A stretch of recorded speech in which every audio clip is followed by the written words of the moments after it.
Piszą, że za tydzień będzie promocja w naszym dyskoncie. Dlaczego skręcasz? Mundek! Mundek, co ci jest? No, odezwij się! Ludzie! Pomocy! Ludzie! Pomocy!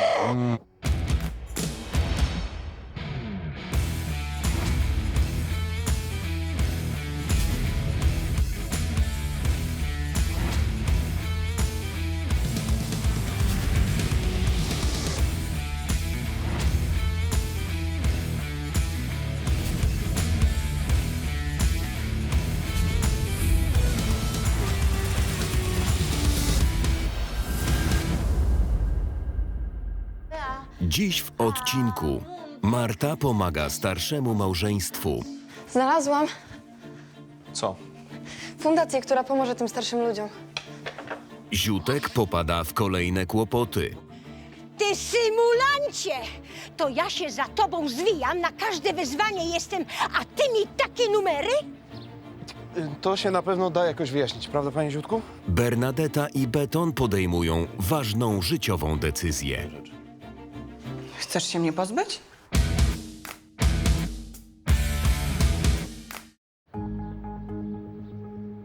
Widzieliście, co zrobiliście z moim Napoleonem? Urwaliście mu głowę. Mój Napoleon! Proszę pana, to nie jest nasza wina. A czyja? Trzeba było ostrożnie, a nie jak słoń w składzie porcelany. Ale bardzo proszę bez takich inwektyw, tak? Należy mi się zadośćuczynienie. 200 zł. Przecież przed chwilą chciał pan ją sprzedać za 140. To już nie jest aktualne. Proszę pana, ta figurka nie jest tyle warta. Ma wartość sentymentalną. Czyli dlatego chciał się jej pan pozbyć. Dzień dobry. Macie mój mikser? Ziutek znowu zwędził. Pani Grażynko, chwileczkę. No ale ja muszę do łazienki. Mogę skorzystać? Proszę bardzo, proszę, tam. Przepraszam. To co robimy?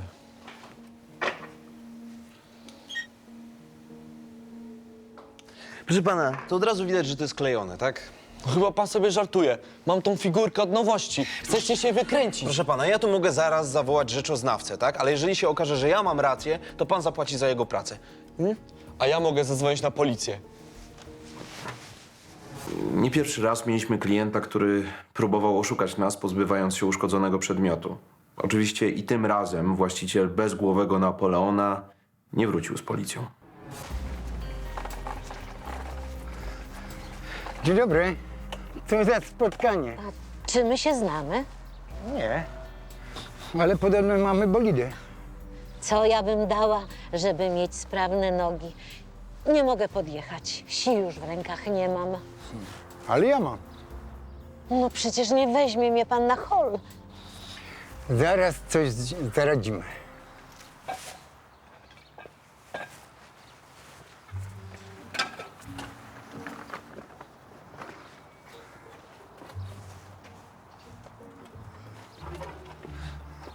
Tylko ciii. Jakby co, to pani nic nie wie i nic nie widziała. Ziutek! Grażynka? To ty chodzisz? No właśnie, chciałem spróbować, ale nie bardzo to wychodzi. Już ja ci dam popalić. Ty krętaczu jeden! Ty krętaczu! Co ty sobie wyobrażasz? Ach, Co jest? No, Ty symulancie! To ja się za tobą zwijam, na każde wyzwanie jestem, a ty mi takie numery? to się na pewno da jakoś wyjaśnić, prawda, panie Ziutku? Ten pan bardzo mi pomógł. O, żeby skory był taki do pomocy w domu. A ten czort to jeszcze mi mikser z domu wyniósł. Przyznaj się, gdzie go sprzedałeś? Pani Małgosi spod piątki pożyczyłem. Małgosi, spod piątki. Od kiedy ty jesteś taki uczynny? Wszystko przewartościowało mi się po wypadku. Chyba w szczególności nasze małżeństwo. Kiedy coś ostatnio dla mnie zrobiłeś? 2 miesiące temu naprawiłem ci suszarkę. Właśnie. A teraz tylko słyszę.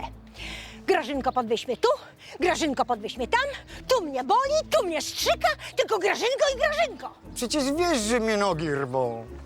Trzeba się cieszyć. Bo to, że ten pan wstał, to chyba jakiś cud. Tak, cud. Cud nad cudy. No przecież nikt z własnej woli nie porusza się na wózku. Chyba że jest leniem. Ja nie jestem. Jesteś. Lekarz mi już dawno mówił, że ty powinieneś chodzić. I ty chodzisz, tylko przede mną udajesz, żeby do roboty nie iść. Tak? Grażynko, Ja ci dam, Grażynko. Ja już mam tego podziurki w nosie. Naprawdę, błagam was. Nie przed Lombardem, tak? no naprawdę ostatkiem sił wstałem z wózka, no. Ale jak widzę kobietę w potrzebie, to nawet z grobu mogę wstać. Ziutek wyciął kosmiczny numer. Wszyscy mu współczuli, a wyglądało na to, że skurczybyk symulował. No i to całkiem nieźle. Czyli, że chce pani zostawić. Pozbywać się to trochę szkoda. No pewnie. Jestem przywiązana do tych rzeczy, a z drugiej strony to nie wiem, czy dam radę wykupić. Sprzedam. Jest pani pewna? To tylko przedmioty, a muszę opłacić leczenie męża. Przeszedł udar. Udar. To bardzo poważne. To spadło na nas jak grom z jasnego nieba. Nie byliśmy na to przygotowani. Też finansowo. No ale takie leczenie chyba jest refundowane. Tylko część. Długo trzeba czekać. Dlatego na turnus rehabilitacyjny chcę go wysłać prywatnie. Rozumiem. On jutro wraca ze szpitala. No nie wiem, jak sobie poradzę. To mąż zawsze mi pomagał. A rodzina? Dzieci? Dzieciom też ciężko. Nie chcemy być dla nich kulą u nogi. Proszę pani, to jest sytuacja wyjątkowa. Syn i córka mieszkają na drugim końcu Polski. Nie mogę wymagać, żeby rzucili wszystko i przyjechali do nas. A zresztą nigdy nikogo o nic nie prosiłam. No bo pani nie musiała, bo był mąż. Ale teraz to zupełnie co innego. Jakoś to będzie. Musi. Na pewno znajdzie się dobry człowiek. Takie momenty zawsze wzruszają. Jedyne, co mogliśmy zrobić, to dać starszej pani dobrą wycenę. Kupiliśmy od niej przedmioty za 1200 zł. Bernadetta i Karol obsługiwali ostatnią klientkę, kiedy w Lombardzie niespodziewanie pojawił się aspirant Marcin Dolny. Sprawę mam. Nie przynosił ktoś do was takich fantów? Wczoraj mieliśmy kradzież. Nie, Na pewno? na pewno. A czy mógłby pan sprawdzić, czy ten nie jest kradziony? Telefon mamy z pierwszej ręki. Ma pudełko i gwarancję. Ale zapytać nie zaszkodzi. Zwłaszcza takiego przystojnego pana policjanta. Przepraszam, ale właśnie zamykamy. Ale jak to? A jakieś czynności policyjne? Nie będzie żadnych czynności, tym bardziej policyjnych. No trudno. Do zobaczenia. Do widzenia. No wiesz, Co? leciała na ciebie. Nie zauważyłem.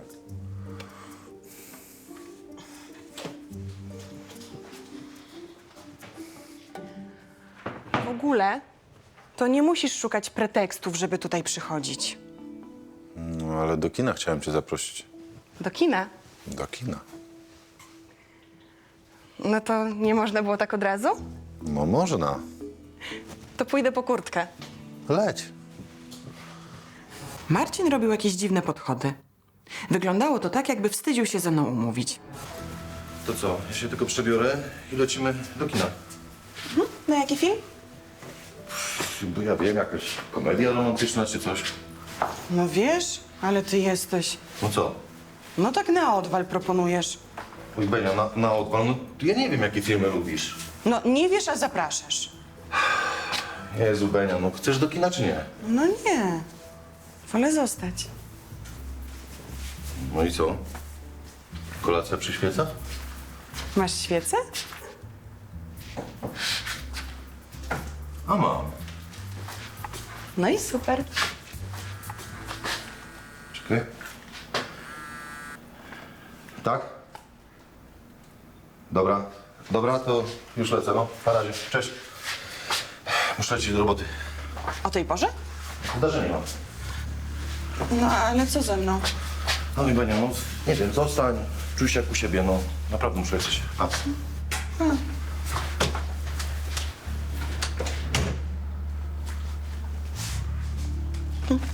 Jak u siebie. Dobrze. Byłam trochę rozczarowana, ale będąc z Marcinem zaczęłam rozumieć, że policjantem jest się 24 godziny na dobę. Następnego dnia z samego rana Marta była z Karolem na sorze, ponieważ wieczorem skręciła nogę. Na szczęście okazało się, że uraz nie jest poważny. Dzień dobry. Aha, dzień dobry. Znowu nie mogę podjechać. A to ja pani pomogę, tylko niech mi pani torbę potrzyma. Chce pani coś jeszcze sprzedać? Zastawić. Mam taki wisiorek. Zaraz odbieram męża ze szpitala i muszę mieć na taksówkę. A jaką taksówkę? No, żeby autobusami się nie męczyć. Byłoby nam ciężko w tym stanie i z tymi rzeczami ze szpitala. Trochę się ich uzbierało przez miesiąc. Ale przecież karetka powinna przywieźć pani męża do domu. O, nie wiadomo, czy będzie wolna. Poza tym mąż nie do końca się kwalifikuje, bo jednak może chodzić. No ale to jest skandal, że oni nie załatwiają takich rzeczy. No wiecie, jak jest w służbie zdrowia, oni też nie mają łatwo. Inni bardziej potrzebują. To jak? Przyjmiecie łańcuszek? Nie będzie takiej potrzeby. My pani pomożemy. Trzymaj to.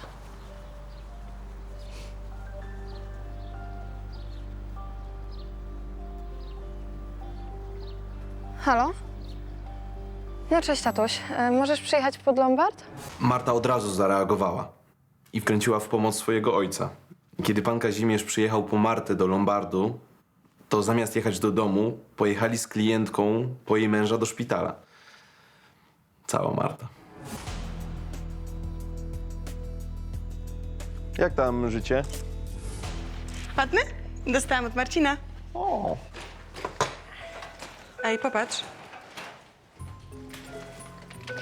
Dzień dobry. dzień dobry. Dzień dobry. A gdzie ma pani Ziutka? Znów czapkę niewidkę założył. Przepadł. Pewnie poszedł z kolegami w tango. Możemy jakoś pomóc? Tak. Chcę sprzedać ten wózek. No, ale to ziutkowy. Jemu już niepotrzebny. Sami widzieliście. Ale to nie będzie zły? Powiem, że wyparował. Jemu ostatnio zdarzają się same cuda.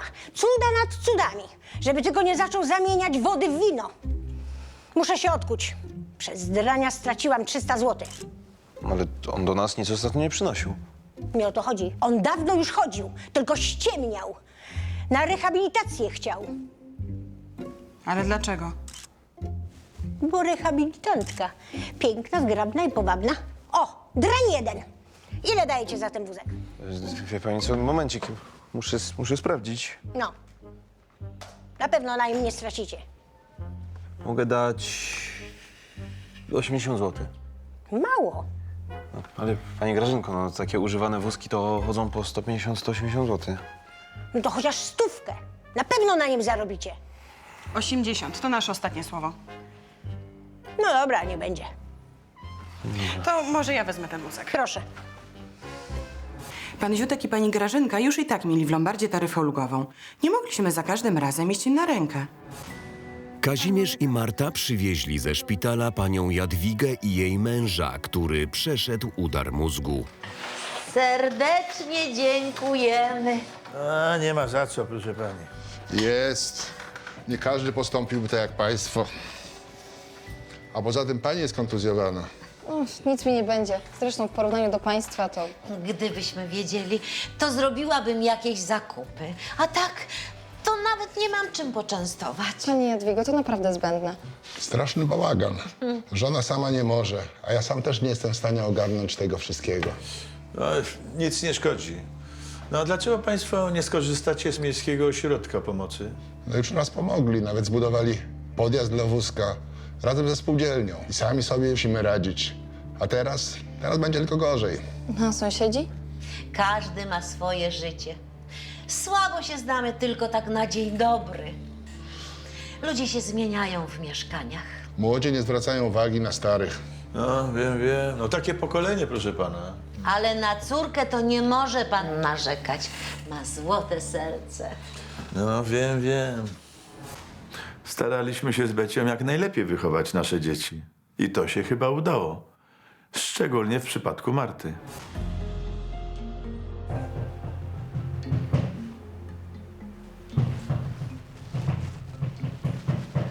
Chwila!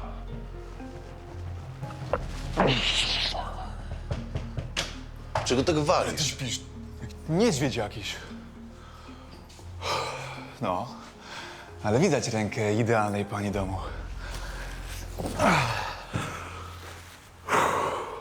Ty gdzie z tymi buciorami? Co, już nie można się swobodnie u ciebie czuć? Można, ale szanuj pracę mojej dziewczyny. I co, nie pójdziemy już na piwko po pracy, tak? Teraz będziesz grzecznie wracał do domciu i kapciuszki zakładał. Daruś, nie denerwuj mnie, bo zęby na drzewach nie rosną. Idę wziąć prysznic.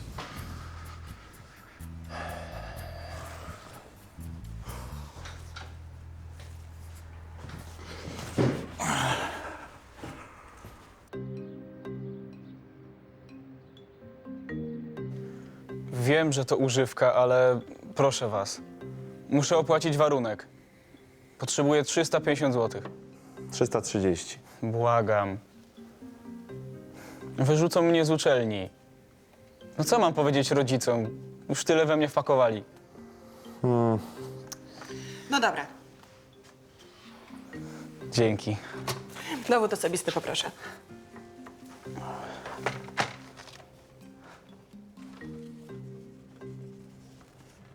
I to dla pana. Dzięki jeszcze raz. Dziękuję. Do widzenia. Do widzenia. Ty chyba masz jakiś za dobry humor, co? No co, trzeba pomagać studentom. Gdzież sam nawalił, tak? Zamiast się uczyć, to zajmował się jakimiś rozrywkami, a teraz wykupi i znowu będzie grał. Lolek, tylko z ciebie to taki prymus. Tak? Ciekawe. Chodź. Cześć. Cześć, kochanie. Dzień dobry. Martusia, ty jeszcze nie jesteś w domu? Nie, Hej. No właśnie, Lolek, weź jej wytłumacz. nie wytłumaczę. Tym starszym państwu trzeba pomóc. No ale mi się wydawało, że tu tylko chodziło o to, żeby zawieźć jej męża. No i to zrobiliśmy, a potem pojechaliśmy do MOPS-u. Dlaczego do MOPS-u?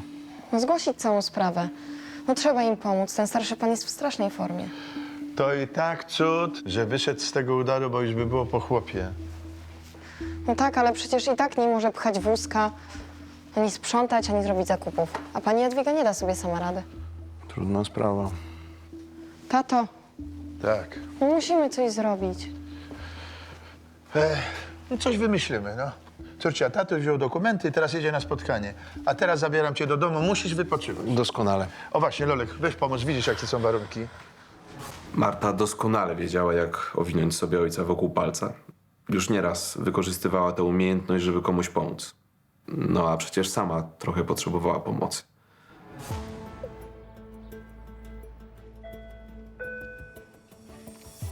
O, dobry wieczór, panie Ziutku. Dobry wieczór. A Grażynka? Nie rozumiem. Czy jest?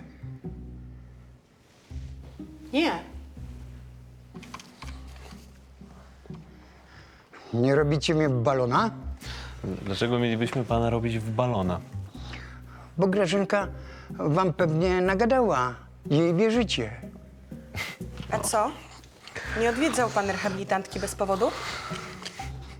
Powód był. Oczy chciałem wykurować i duszę. Bo ta dziewczyna taka piękna. No i wcale nie szkodziło, że mnie tak męczyła. Nic a nic. Dałbym się pokroić. To o to pan może spokojnie swoją żonę poprosić. Jestem pewna, że chętnie to zrobi.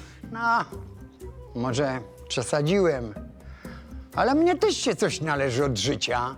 Trochę wypoczynku, a nie tylko robota i robota. O, bo pan to się narobił. No, ostatnio to faktycznie nie bardzo, ale wcześniej się starałem i to bardzo się starałem. A z wózkiem to może być problem, bo był wypożyczony i teraz pora oddać. Jak to? Tak to. Przeczuwałem kolejną aferę z tymi ziutkami. Okazało się, że przyjęliśmy wózek, który nie należał do nich. Kasy nie mam, a wózek muszę oddać. Co prawda znajomemu, dalszemu. No i może być dym. No to panie Ziutku, niech pan kombinuje, bo my tutaj więcej kłopotów nie chcemy.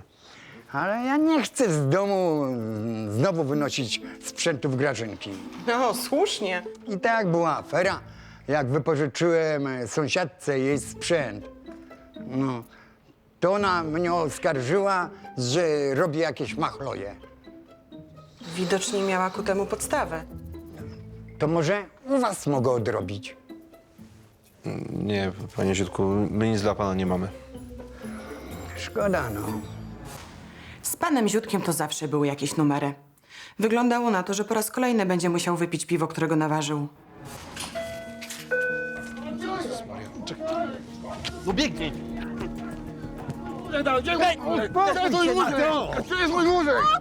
Mój wózek! Mój wózek! Wózek? Zabrał mi wózek! Dobrze, spokojnie. Porozmawiamy w środku. Dobra, mój wózek nie zabrał. Słyszałam! Tutaj przed Lombardem nie będzie żadnych awantur. Wejdziemy do środka i porozmawiamy. Dobra. Grzecznie? Wchodzimy, dobra, już wchodzimy grzecznie. No, zapraszam. No, tak jak przypuszczałem, nie musieliśmy długo czekać na kłopoty, które sprowadził pan Ziutek. Mój wózek, jak w mordę strzeli, mój wózek. Pożyczyłem go po znajomości. Woziłeś się 2 miesiące. Obiecałeś kasę. Gdzie ona jest? Nie upominałeś się. Bo byłem wyjechany. No wiem, że siedziałeś w areszcie.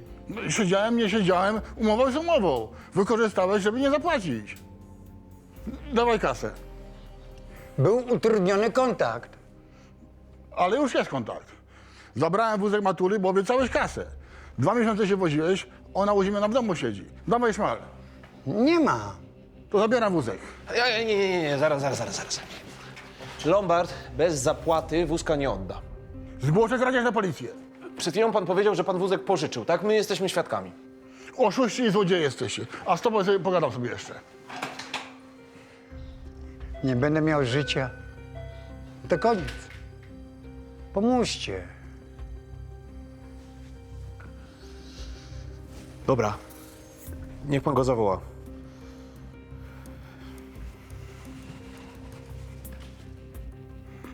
Karol! Hej! Wieciu! O! Lolek zlitował się nad panem Ziutkiem. Tamten jego znajomy faktycznie wyglądał groźnie. Co chciałeś ode mnie jeszcze? Idź do pana Karola, no. Spokojnie, pan się nie denerwuje, tak? Znalazłem rozwiązanie tej sytuacji. Proszę zabrać wózek. No chociaż wy jesteście porządną firmą. Do widzenia. Do widzenia. A pana, panie Ziutku, zapraszam do podpisania umowy pożyczki. 200 złotych? Przecież on nie był tyle wart. Oczywiście, że nie był tyle wart, ale tutaj jest wliczona nasza prowizja. Panie Karolu, no wie pan, Lombard nie będzie tracił przez pana krętactwa. Sam pan nakombinował? To niech pan teraz... no dobra, no. Chociaż nie mówcie Grażynce. O, na to też się nie możemy zgodzić. Ale mnie załatwiliście. Sam pan się w to wpakował. Tak, i ktoś w końcu musi uciąć te pana machloje. No nie wiem. Chyba pójdę się utopić. Panie Ziutku. Do widzenia. Do widzenia. Oczywiście po wyjściu pana Ziutka od razu zadzwoniliśmy do pani Grażynki i powiedzieliśmy jej o całej sytuacji z wózkiem. Marta, poruszona problemami niepełnosprawnych klientów Lombardu, namówiła ojca do odwiedzin w domu starszych państwa, by jeszcze im jakoś pomóc. To znowu państwo, a ja jestem w trakcie sprzątania. Ja się tym zajmę. Trzymaj, tatuś. No nie, pani ledwo chodzi, to głupio. Ja naprawdę chętnie pomogę. Marta, no weź Tato. dziecko. Lolek niedługo przyjedzie, on też pomoże, zrobimy co trzeba. Dziękuję. Ale co dalej? My potrzebujemy pomocy, a przecież nie będziecie do nas przychodzić. Coś wymyślimy. Byłoby dobrze, gdybym była bardziej samodzielna, przemieszczając się sprawniej. Ale mięśnie mam słabe, a Mundek też już nie może mnie pchać. Przydałby się wózek elektryczny. Ach, nawet o takim nie marzę. A skąd wziąć na to pieniądze? No a może macie państwo jakieś wartościowe przedmioty, żeby je sprzedać? A, nie mam pojęcia. No, niech pan się rozejrzy. Ale chyba nie. Wszystko, co cenniejsze, przyniosłam. Tatuś, w sypialni jest radio i telewizor. Nie, Marta, to są stare rzeczy, nic nie warte. Nowego sprzętu nie mamy. Antyków też. Tylko to, co tu widać. No a instytucje? Jakie instytucje? Fundacje, które pomagają w takich sytuacjach. No, ale gdzie ich szukać? Ja poszukam. Ale najpierw skończę sprzątać, dobrze? Marta, ja lecę, bo mam sprawy na mieście do załatwienia. Rozumiem, że ty wrócisz z Lolkiem, tak? Tak, dzięki, tatuś. No to pa. Pa. Do widzenia państwu. Do widzenia. Jak się powiedziało, to trzeba było pomagać dalej. Marta jak zwykle się zaangażowała, a ja miałem poczucie, że dobrze ją wychowaliśmy. Tego samego dnia po pracy Bernadetta z Marcinem zasiedli do romantycznej kolacji. Pięknie wyglądasz.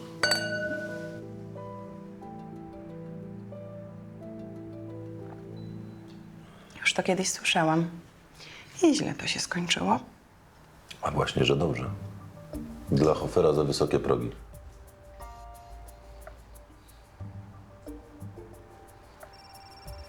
Przepraszam.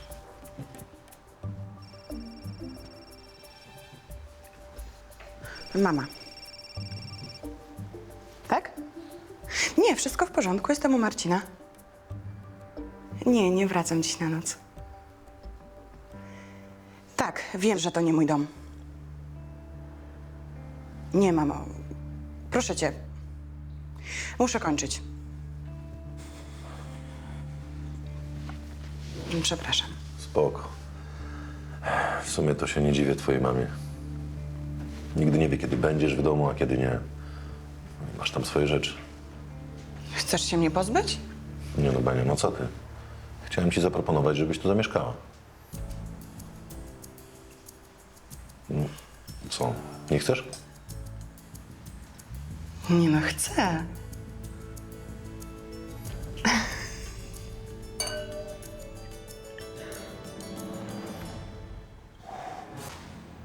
Bardzo chciałam zamieszkać z Marcinem. Ale bałam się, jak zareaguje na to mama. Nie chciałam jej zostawić z Romkiem. Następnego dnia problemy starszego małżeństwa wciąż nie dawały spokoju Karolowi.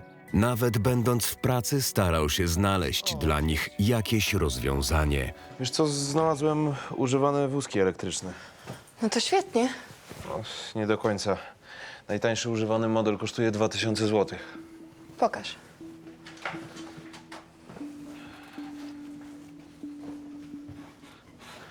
Widzisz? Nie sądzę, żeby naszą klientkę i jej męża było stać na coś takiego. No raczej nie. Byłam u pani Jadwigi i pana Rejmonda rano. O, ty, ale z tą nogą to chyba tak nie powinnaś łazić, co? Daj spokój. Akurat była u nich opiekunka z pomocy społecznej. No to doskonale. No, że szybko zadziałali. No, wypełniła kwestionariusz i procedura ruszyła. No to ekstra. No, najprawdopodobniej raz w tygodniu będzie ktoś do nich przychodzić. Oni by sobie mogli wszystko sami zrobić, gdyby pani Jadwiga była bardziej samodzielna. Taki wózek elektryczny byłby idealnym rozwiązaniem. W sumie nie rozmawiałam o tym z tą kobietą z MOPS-u. Ale i tak nie sądzę, żeby dali na to pieniądze. Każda pomoc była na wagę złota, a Marta nie dawała za wygraną. Nie, dobra, bez kropla. Nie, przyjdę innym razem. Dzięki. Okej, dzięki.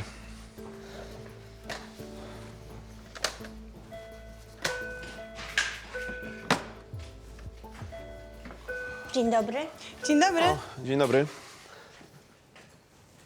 Nie widzieliście Ziutka? Nie wrócił do domu. Dziś koło nas nie było. Ach. Już miałam mu skórę wygarbować, trzymałam miotłę w ręku. Ale przepadł i teraz się trochę martwię. On chyba miał pracy szukać, nie? Może poszedł gdzieś z kolegami. Przepytałam wszystkich. Ten chłop mnie wykończy. Mam go dość. Pani Grażynko, tak sobie pomyślałem, a może by pani do córki zadzwoniła? Oliwii? Dlaczego? No bo ostatnim razem to właśnie dla niej Ziutek sporządniał, to może i tym razem jakoś mogłaby na niego wpłynąć. Nie chcę jej martwić. Jak się zjawi, powiedzcie mu, że ma wracać do domu, że głowy mu nie urwę. Przynajmniej nie całkiem. Do widzenia. Do widzenia. Ziutek nieźle sobie nagrabił. Nie dziwiło mnie, że unikał pani Grażynki. Po prostu się jej bał. Prowadzicie tylko dom pomocy? Nie udzielacie innej pomocy? Tak macie w statucie. Dobrze, rozumiem. Dziękuję bardzo w takim razie. Do usłyszenia. Sorry. Ja myślałem, że ty robisz tą zbiórkę przez internet. Chciałam, ale potrzebuję do tego strasznie dużo dokumentów. Potwierdzenia choroby i tak dalej. Na piękne oczy się nie da. No to jaki masz plan? Muszę znaleźć taką fundację, która sfinansuje pani Jadwidze Wózek. No to chyba fundacji jest sporo, nie? No jest, ale większość pomaga dzieciom. Tych dla seniorów jest najmniej, a najczęściej prowadzą drobną pomoc rzeczową albo domy opieki z dofinansowaniem. Co ty powiesz? Nie wiedziałem o tym. Niestety, ciężko znaleźć fundację, która sfinansuje wózek elektryczny albo chociaż się dołoży. Słuchaj, kochanie, muszę wracać tam do pracy, dobra? Ja jeszcze poszukam. Okej. Marta zawsze angażuje się w pomoc osobom, które tego potrzebują. Między innymi dlatego ją pokochałem. Dobrze, że tu za tobą przyszłam. Nie możesz go zastawić. Dostałeś go ode mnie. Właśnie, to moja własność. Pierścionek jest warty około 3000 zł. Kochanie, jak biznes wypali, kupicie inny, lepszy. Mowy nie ma. Ale Przez twój ostatni pomysł straciliśmy działkę i samochód. kochanie, Znalazłam Co? fundację, która pomoże tym starszym ludziom. Pod dębem? Właśnie z nimi rozmawiałam i rzeczywiście mają takie programy pomocy osobom starszym. Głównie pomagają domom opieki, ale czasami też w przypadkach indywidualnych. To znaczy, że oni im pomogą, tak? Nie wiadomo. Każdy przypadek musi być przeanalizowany, ale jest szansa, dlatego że pan Rajmund też ma problemy z poruszaniem się, więc wózek będzie służył im obojgu. Idę. Czekaj, dokąd? No, do pana Rajmunda i pani Jadwigi. Muszę zrobić zdjęcia dokumentów i wysłać je do fundacji. Dobra. Tylko uważaj na tą nogę. Postaram się. Torebka. Proszę. I Buzi. kula.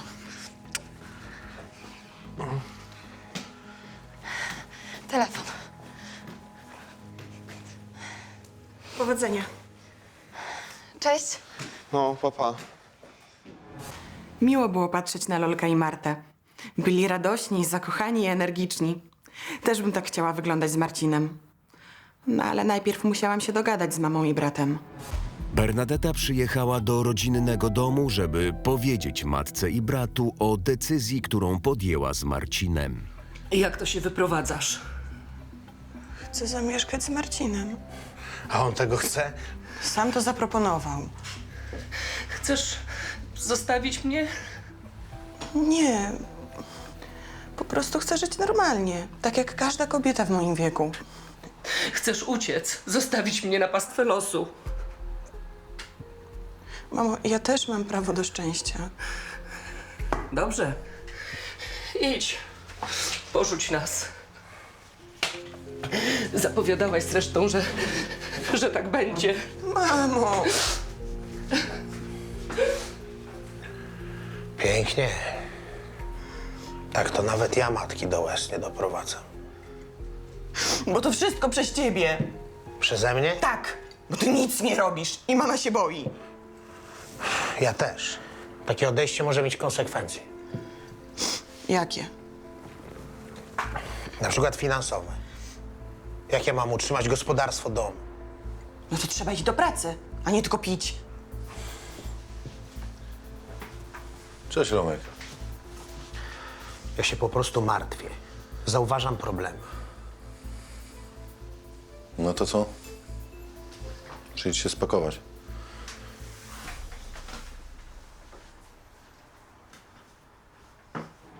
Jedyne, o czym marzyłam, to normalne życie z Marcinem. Ale wyglądało na to, że nie będzie to takie proste. Nie martw się, nie wyprowadzasz się przecież na koniec świata. No wiem. Zawsze możemy podjechać i pomóc. Mama tak to przeżywa. Prawie jej serce pękło. Nie przejmuj się, taka kolej rzeczy. Łatwo ci mówić. No, właśnie trudno, ale damy radę. Mamie pomożemy, a z Romkiem już rozmawiałem. Naprawdę? Kiedy? Jak się pakowałaś? I co? No i co? Zagoni się go do roboty i tyle. Wątpię, żeby to coś dało. Lepiej dla Romka, żeby się udało. Kochany jesteś, wiesz? Będzie dobrze. Całe szczęście Romek czuł respekt w stosunku do Marcina. Miałam nadzieję, że tym razem uda się go zmusić do pracy. 3 dni później temat starszej pani i jej męża nadal nie dawał spokoju Karolowi. Ten wózek za 2000 to się sprzedał. Może coś jeszcze znajdziesz. No tylko takie za 3,5 zostały. Trzeba poczekać, coś się znajdzie. No, ja to mogę czekać, ale tamci państwo nie bardzo. Dzień dobry. Gdzie się pan podziewał? Żona pana szuka. Szuka. Żeby mnie na bitki byłoby przerobić. Mężczyzna to się nie powinien tak użalać. Tak pani mówi, bo pani nie zna mojej Grażynki. To święta kobieta, ale jak się tak naprawdę wkurzy, to kaplica. No to po co pan ją wkurzał? Tak się przydarzyło. O, proszę, zarobione. O, jak? Tajemnica, ale ciężko było. Niech się pan lepiej przyzna. Coś pan znowu zachachmęcił? Nie, przysięgam. Uczciwie zarobione.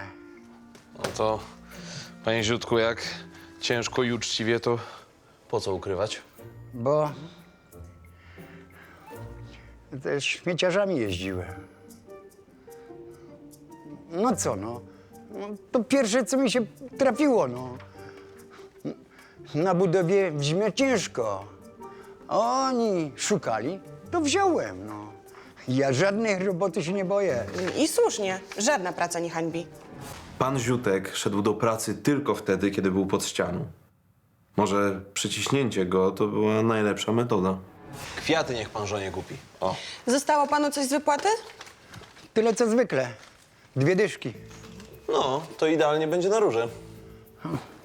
Mus, to mus, no. Ale podpiszcie tam pokwitowanie, że zadłużenie oddałem. Wszystko tam jest. No dobra, lecę do swojej Grażynki. Do widzenia. Do widzenia. Do widzenia. O, proszę. Dzień dobry. Dzień dobry. A co się pani stało? Szkoda gadać. Słuchajcie, udało się. Naprawdę się udało. Ale co się udało, Martuś? No, z wózkiem elektrycznym dla tych starszych państwa. Naprawdę? Tak szybko? No tak. Doskonale. Wózka jeszcze nie ma, ale dzisiaj przyjedzie do nich sama pani prezes fundacji pod Dębem.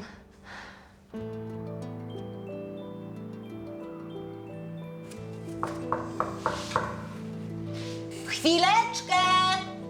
Chodź, mundek otworzymy.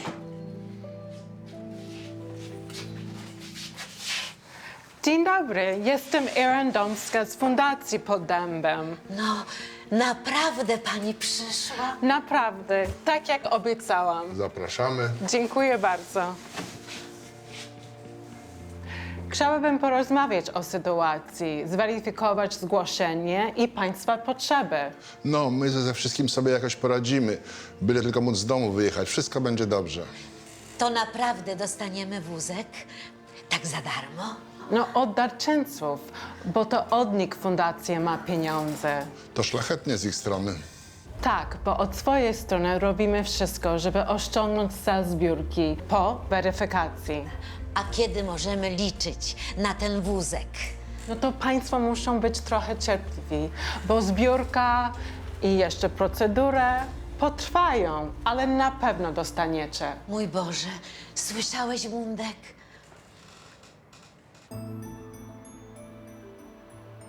Tymczasem Marcin postanowił złożyć niezapowiedzianą wizytę bratu Bernadety, Romanowi. Matka, daj spokój. Zmęczony jestem. Zmęczony to będziesz, jak pójdziesz do pracy. Ale co tak ostro? Może coś na przywitanie? Musisz iść do roboty. To nie jest takie proste. Robót sezonowych nie ma. To nie fair, że zabrałeś Benię. Nie fair to jest to, co ty robisz. Ale po co zaraz te nerwy? Znalazłem ci pracę. Idziesz na rozmowę. Ale ja nie jestem w formie. Zaraz będziesz. 3 miesiące później Bernadeta i Karol wykonywali swoje zawodowe obowiązki. Nie spodziewali się niezapowiedzianych odwiedzin. No, widzę, że ma pani nowy sprzęt. Popatrzcie państwo, jaki wspaniały! Faktycznie niczego sobie. Nowiutki! Zaraz do państwa przyjechałam, żeby się pochwalić. Cieszymy się, że udało się pani to załatwić. No to dzięki waszej pomocy, dzięki wam dostaliśmy się do tej fundacji. Jakiej fundacji? Pod Dębem pomagają starszym. Coś takiego. Inni to pomagają młodym, chorym dzieciom, no bo tak trzeba, ale o starszych to raczej się nie dba. Niedługo nas będzie więcej jak reszty społeczeństwa. To prawda. A w telewizji to mówili, że teraz jest nas 1/4 społeczeństwa, ale za 30 lat to będzie około połowy społeczeństwa, a może nawet i więcej. W następnym odcinku Adrian zostaje aresztowany przez policję. Dobrze, ale chyba obejdzie się bez tego, co? No ja wam nie ucieknę, a nie chcę, żeby mnie ktoś widział w kajdankach. Stare kino w Lombardzie. Ale tę parę aktorów to rozpoznałem. Grali w przedwojennych niemieckich filmach. Ciekawe. To co, puszczamy kolejne?